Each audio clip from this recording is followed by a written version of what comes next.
show a ground control cuffing technique that we've been using for about 10 or 12 years now. This is developed by the Arrestling group, and it was developed after there was a positional asphyxia death in our state from one of our law enforcement agencies. We tested it for months and months and months, and we came up with a few different ways to really now be in good control of the suspect being in a safe position, and for the officer to have a 360-degree awareness and a place that they can escape quickly if they need to. All right, so my partner Britt here will be on the ground. And nothing really changes from our regular handcuffing position, right? We've always taught knee on the back, knee on the deck here. Reason is that we are controlling the strongest part of his body, being that upper chest area, right? The area that if they try to do a push-up or bench press, something like that, that's it. Versus the head, real easy to get out from the head position. So I'm simply going to put the cuffs on Britt here real quick. All right, so nothing really changes from our regular handcuffing. First cuff comes on, I close it. Second cuff comes on, right? I close it. I check for proper fit and double lock. All right, so once we're double locked on here, I got control of him, good control position. Doesn't matter if he's actually struggling or anything at this point. All we're simply going to do is my hand that's closest to his hip is going to come down and control his elbow, push his elbow up to me. As I'm doing that, my foot stays right here in contact with his shoulder because I'm actually going to turn him on his side. Push my arm straight down into his back. So if you notice right now, he's in the same recovery position that we teach in first aid. I have really good control of him.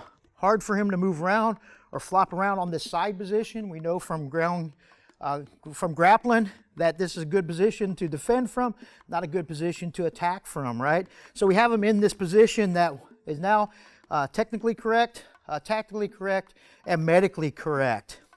If he does start acting up and start fighting here, only thing that's going to happen, I'm not going to push him back down. I'm not going to push any pressure on his neck or head. My knee, the back side of my knee right here, the knee that's on the ground is simply going to come up, crook of his arm. My other knee comes up, just like we would with a lunge step or a CrossFit lunge. My hand now comes in, hooks elbow to elbow, and I simply just squeeze straight up like I would as a deadlift and create pressure to him here.